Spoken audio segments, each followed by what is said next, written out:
Good morning, everybody. Um, Looks like the IACP is honoring the great Dick Russell, and they had asked me to shoot a little video on my experiences with Dick and a little bit of information on what I know about him. I met Dick probably, I think it's about 17 years ago now. A good friend of mine by the name of Chad Mackin introduced me to him. At the time, I lived in Dickinson, Texas, and he lived in Baton Rouge, which is probably about 5 hours away from us.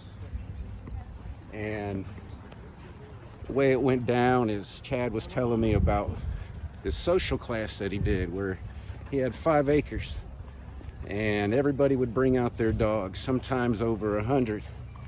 And they would just all turn them loose. And this is one of his main classes in order to help dogs become more confident and less aggressive.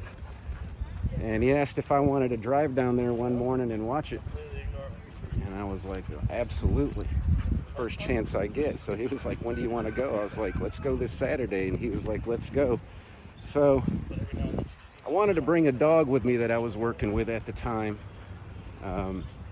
It was a bulldog by the name of Tubbs, and this was a pretty big dog. He probably went about 75, 80 pounds, big bulldog, English bulldog. And I called Dick. I told him what I had on my hands. I had seen some leash aggression, and I was just really skeptical about getting him around other dogs and how to do it. So he told me to bring him on out. So I loaded Tubbs up, and me and Chad, and I believe we had a couple other trainers with us at the time. I forget who they were. We drove down to Dick's place, and we showed up. He lived in the country, and we rolled up early. So there weren't that many cars there at the time when we showed up.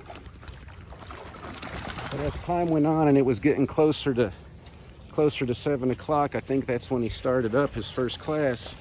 Cars started rolling up one right after another, over and over again. Eventually, there was probably about 100 people there. So everybody's walking back in the field with their dogs, and I'm standing there with Tubbs, the 75-pound bulldog. And I said, well, what do you want me to do with this dog, Dick? And he was like, well, when I tell you to take off that leash, I need you to take off that leash and start walking. And I was pretty nervous. I had this big old dog that I was about to turn loose, and I was pretty sure he was going to kind of go through the whole yard and do what he wanted to do. So Dick said, turn him loose, and I took off my leash and let him go. And all these dogs just ran towards the back of the field about as fast as they could. And there was a lot of adrenaline and a lot of energy. But the closer Tubbs got to the back of the field, the more he slowed down. Some dogs ran by him, he sniffed a couple, and then before you know it, he was just kind of off on his own, peeing on stuff. And I just thought that was super cool, the way that worked that way and how easy it was. So I decided to do my own social class. Started it up probably that next week, and I've been holding socials now, a large field social, for 17 years now, a long time. Ever since I met Dick. So Dick played a really big part in excelling my career, and played a really big part of putting me in a position where I could help a lot of dogs in my community. This is a class that he held for free for a long time for the Baton Rouge community. And man, he helped a lot of dogs, and I have too since I started it up. So, that's just one of the things, that I got from Dick. I spent time with him. There's probably people out there that spend a lot more time than I have. I think I only visited him 5 times, before he passed on. But, there's just some people, even in a short period of time, that you really, really learn a lot from. If Dick had something to say, it was probably worth listening to, because he was saying it for a reason. He was that type of guy. Charismatic, I guess, would probably be the best word to describe him. just a great sense of humor. His timings with his jokes were impeccable. He would lead you on with a story and draw you in and have you thinking, all right, all up until the end. Then he'd have something funny to say, and he'd get you every time. He was just a master of that. So charismatic, you know, very funny, very intelligent man, and just very good-natured. You know, whenever workshops and seminars really got popular about 15 years ago, and people started to actually charge money, and this became a popular thing. You know, with social media, you could market yourself and get some people to come see you. He was one of those guys that he wouldn't take money if you wanted to learn from him. You know, he wouldn't take it. If anything, if you came down and he was teaching you, he'd take you out to eat and buy you a beer and some lunch after he got done teaching you. Like I said, he was just that type of guy. So not only would we go down, me and Chad go down on Saturday and watch his class a few times. I drove up with Chad a few times and we watched his group classes. He would do these group classes where sometimes he would have 50 people in his group class, 50 students and their dogs, and he'd be teaching them all at once. I've heard of him having classes where he had over 100 people in his group class. And he would hold these classes out in the parking lot. And he'd have his microphone going so everybody could hear him. And I held group classes at the time. I've been holding group classes since 1994. And one thing that I learned from him is a big part of it is entertainment. You know, when you get a group of people like that together, you know, entertaining them, keeping them smile, you know, making sure they're having fun the whole time is a big part of teaching. It is. Because even if their dog is struggling, and Dick knew this, if they enjoyed his jokes and they thought he was funny, they'd keep coming back. And if they kept coming back, eventually they would see some progress with their dog. So it really helps.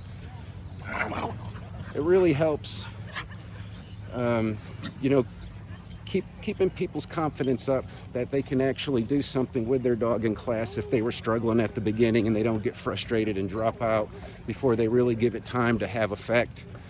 Because some dogs just pick it up quicker than others. You know, when I was doing my classes at the time, you know, I did it completely opposite. It was all business, and at the end, you know, you either passed or you failed. And that just wasn't the way to do it. I had a lot of people that would be sad if they failed. I had people that cried, you know, as they left, you know, what they were doing with me. And that went on for a long time. But after going and watching Dick's classes and learning the entertaining aspect of it, yeah, no, that was totally the wrong way to do it. You know what? One of the things that Dick taught me is a big part, you know, of being successful is the last opinion that people have of you when they walk away. So, you know, a lot of times it don't matter how much progress they make with their dog.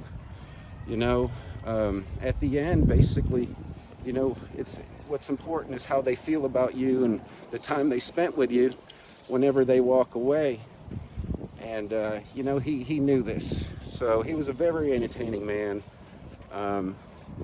Always a pleasure to be around him. Now, where he got the idea, and I think y'all are about to watch the documentary that they made on Dick. There's a dog trainer, well, he passed away a couple years ago, but there was a dog trainer by the name of David the Dogman Klein that lived in Spain. And in the documentary, there's a small audio clip of him and Dick having a conversation on the phone that got recorded. Or maybe they were on a radio show together or something. So I was in Spain. I was teaching a seminar, a workshop in Spain a few years back. And, you know, of course, since I was running socials and stuff like this, I wanted to meet him. So me and my wife, we flew out, and I actually got to meet David Klein and spend the day with him, you know, have some drinks and eat some food. And he was a super nice guy. He was a cool guy. But one of the things I absolutely wanted to ask him is how this all got started. You know, how did he get to the point where he felt like it was a good idea and a safe thing to turn dogs off leash in order to make them better? And the story he told me, he was teaching classes, and in one of his classes there was a Rottweiler and there was a Poodle, and they would just fuss at each other all class long.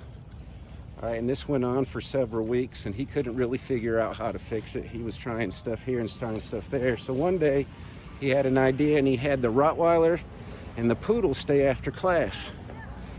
And what he did is he stuck a muzzle on the Rottweiler. I don't think he was too worried about the Poodle from what he said, but the Rottweiler was his concern. And he was in his training room, and he just said, all right, take your leashes off and turn them loose. And he said, as soon as they did, this Rottweiler started chasing this Poodle around the room. Now, this Poodle was super fast, David said. He was like, man, there's no way this fat Rottweiler was going to catch this Poodle, so he wasn't too worried about it. But this Rottweiler chased that Poodle around the room many, many laps, and eventually the Rottweiler laid down, and the Poodle went and laid down right next to him.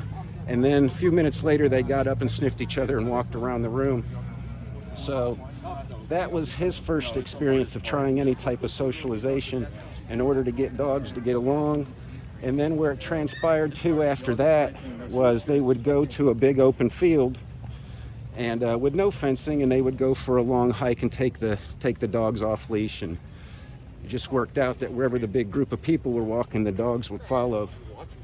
So it kind of started in Spain with David, moved on to Dick, and now, you know, I think there's a lot of people that are doing large field socialization out there, you know, which is super cool. You know, there's a lot of dog trainers that have passed, you know, since I joined the IACP. A lot of really good ones. You know, I've joined 17 years ago, and you know, I think it's important that we don't forget them and what they did for us. And I think it's important that the people that learn from them take the time and pass that knowledge on. I know there's a lot of people that heard Dick's name. It gets passed around quite a bit on social media. But yeah, I'm just really honored that they asked me to take the time and share some of my experiences that I had with him, you know, and what I learned from him and all that. So I hope everybody has a nice virtual conference, and we're just going to kind of finish this out. We're going to walk around and we're going to put the film on the dogs and let you enjoy them having a good time. All right, everybody be safe.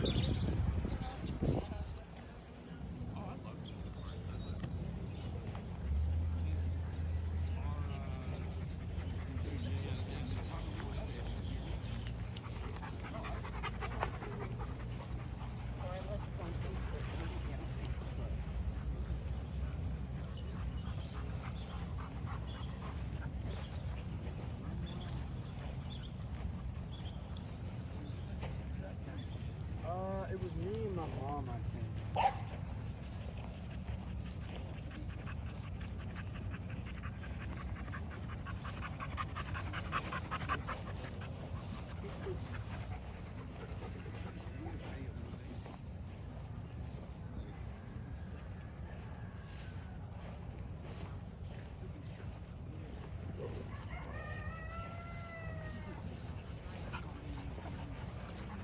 Don't you do it, I'm kidding.